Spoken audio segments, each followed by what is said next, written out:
Hello, fourth graders. I am here to do another read aloud. We are on chapter 14, and this chapter is titled Boxed In and Boxed Out. Okay, my Fantasticos, as you know, today is Fantastico Friday. Sorry, does this look crooked? And we are going to end our day with a challenge. I'm going to break you up into groups. Each group will be given a shoebox wrapped in elastic bands, which you will not remove, with a mystery object inside. Your job is to guess what the mystery object is. You can do anything to the box to figure it out except open it. There are 4 numbered boxes that will rotate from group to group.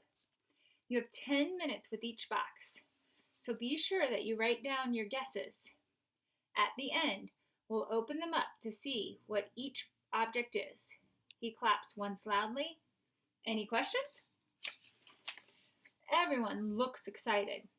Most glance around the room, probably hoping they will be with Albert. He'll get the answer right quickly. But I end up in a group with Max, Suki, Oliver, and Jessica.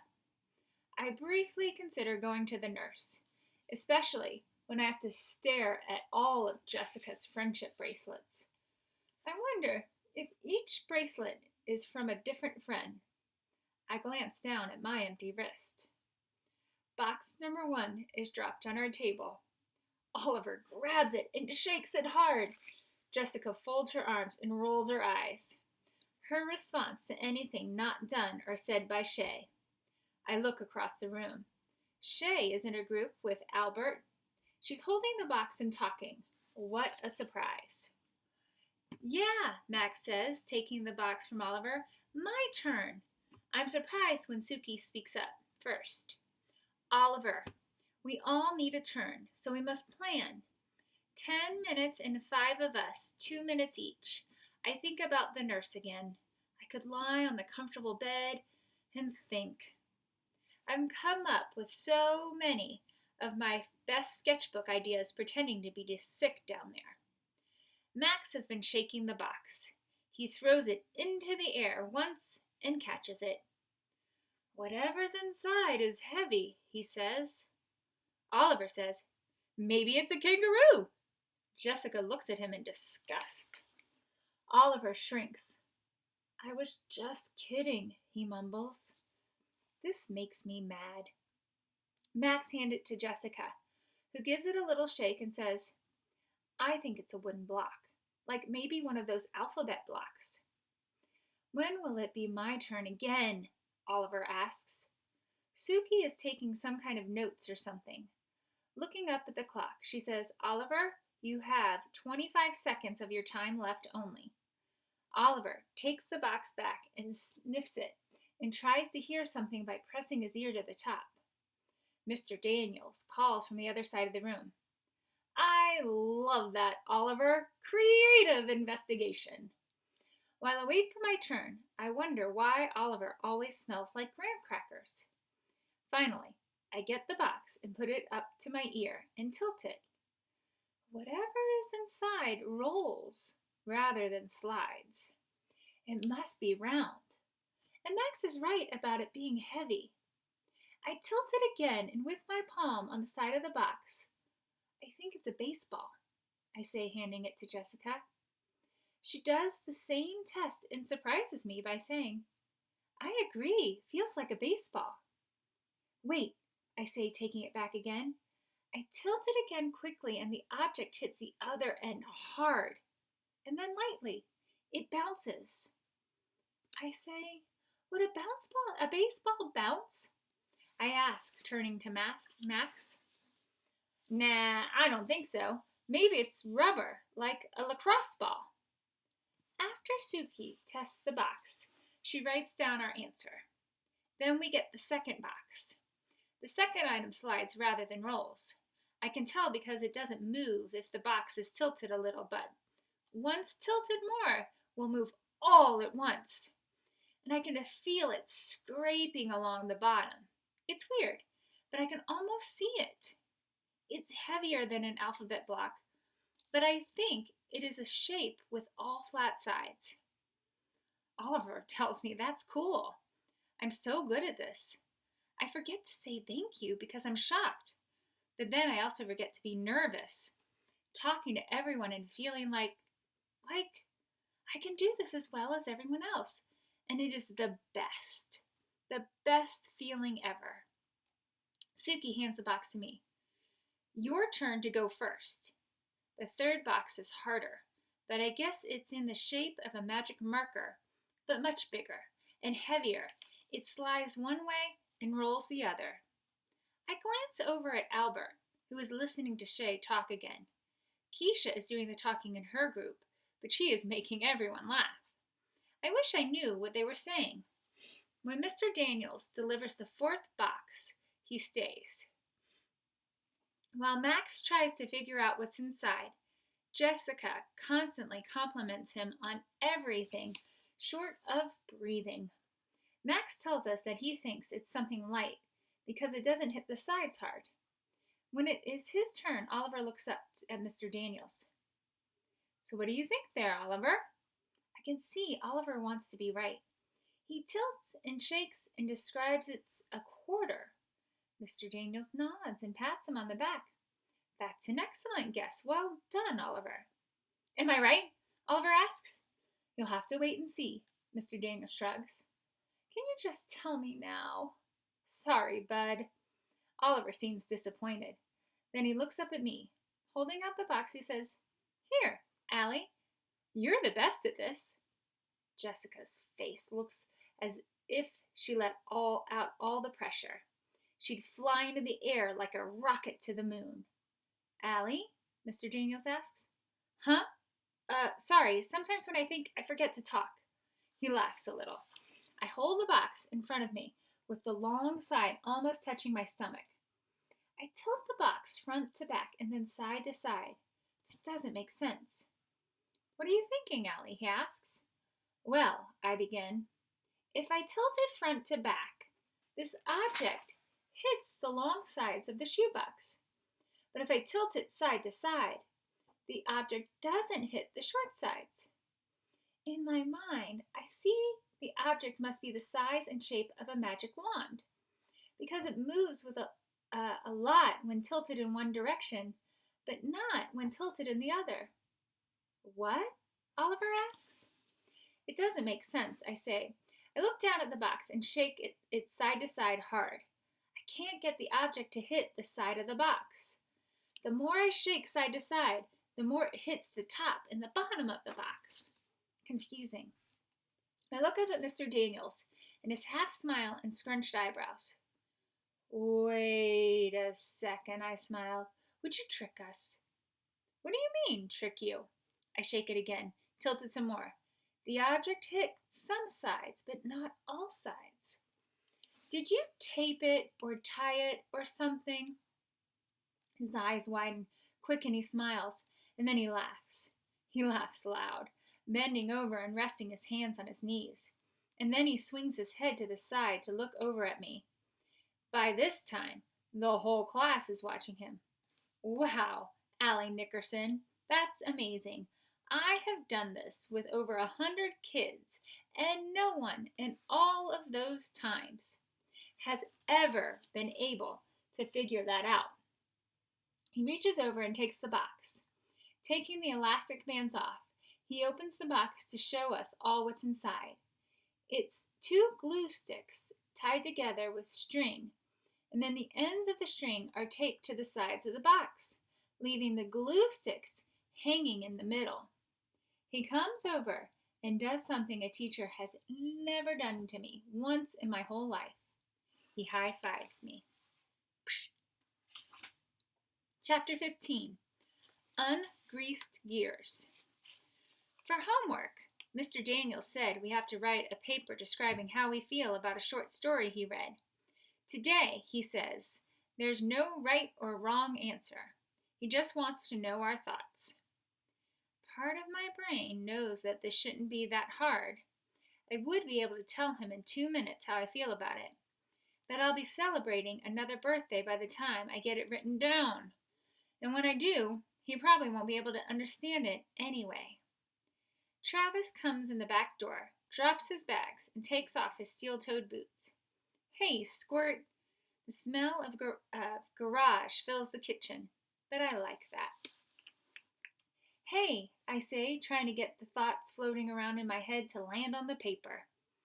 I don't know why the things in my brain get lost on the way down my arm. Travis takes a carton of orange juice out of the fridge and drinks from it. Hello, Travis. Gross. He laughs at me. No one else will drink that now, you know. Good, he smiles.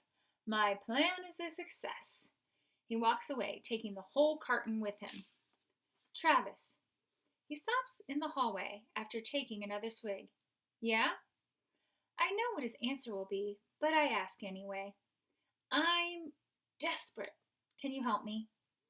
With that book stuff you're doing? He points, using the carton. Yeah, I have to write something. Whoa, Allie. I can give you a new spark plug, change your oil, even rebuild your carburetor. But the writing, no can do. When it comes to that, my brain is like the gears with no grease. Parts grinding together. Seriously, it ain't pretty. Please, you have to be better at it than me. He takes a deep breath. Can you wait until Mom gets home? She left a message saying she's closing, and I can't tell her if I need.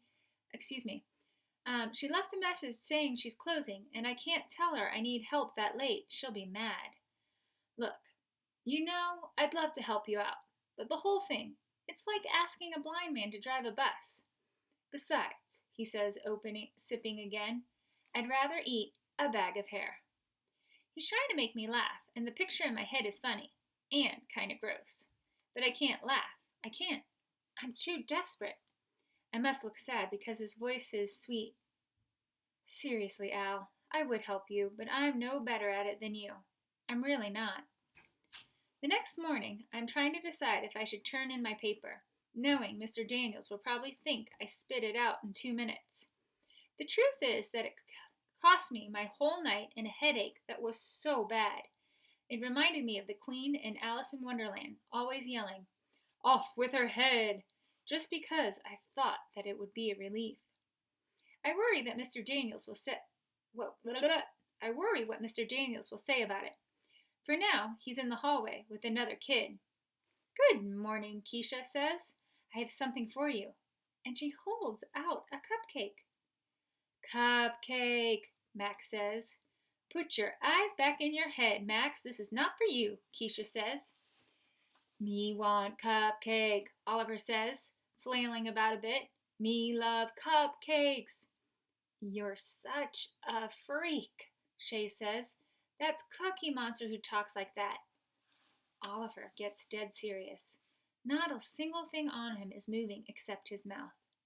If I am talking like that, then I'm the one that's talking like that. And besides, do you really think that Cookie Monster would turn down a cupcake? I mean, it isn't broccoli or nuclear sludge or something. You could tell him it's a big, tall cookie with frosting on it. He'd suck it down like a vacuum cleaner. I bet you he would. You want to bet me, do you? Jessica begins to speak, but Shay cuts her off with a look. No, I won't bet you. I don't bet on anything ever, and especially not with you. Shay spins on her foot and leaves. Jessica scurries behind. It takes 3/4 of a second for Oliver to be on to something else. Wait, that reminds me, he says. During our class party, I hid a Halloween cookie somewhere in my desk. The Halloween party? Keisha asks. That was weeks ago. Yeah, he starts digging for it.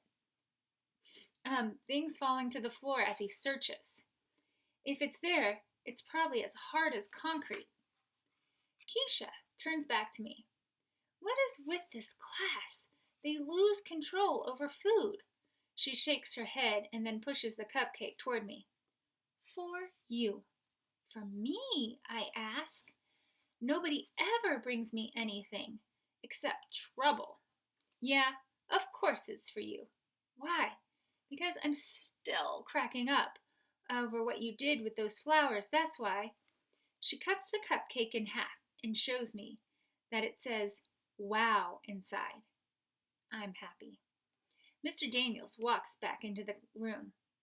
Okay, my Fantasticos, good news.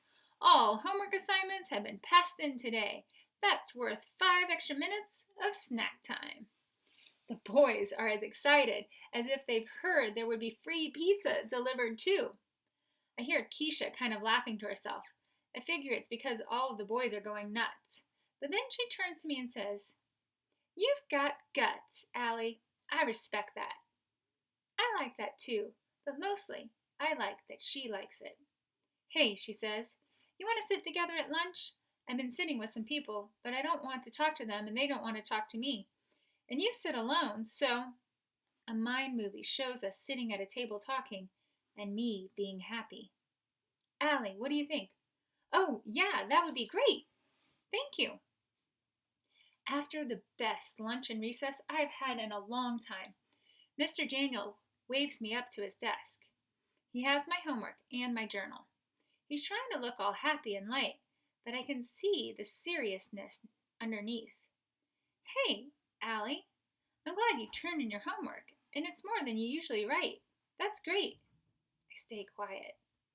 "I'm just wondering how long it took you to do your homework.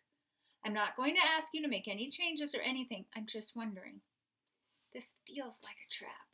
I know it isn't good, so I wonder if I would be better to say I did it fast on the bus or if I should tell him that I worked really hard. "Allie, it took me kind of a long time, I guess. I tried to do my best on it. I look at it. Is it wrong?" It's got some good ideas, and that's what the assignment was all about. No worries, okay? No worries? That's easy for him to say. Chapter 16. What I've Got. I like Mr. Daniels, but he's got a thing for reading. Always talking about books and how great they are. Personally, I'd rather have the flu. The last thing Mr. Daniels said yesterday was that we were going to write stories today and that would be our chance to show them what we've got.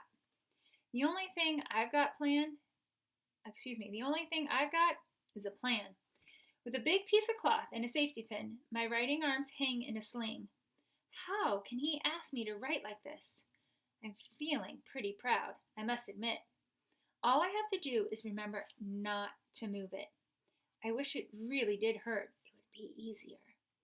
He sees me when I walk in, and it isn't long before he comes over to ask me what happened. I have practiced this story all the way to school.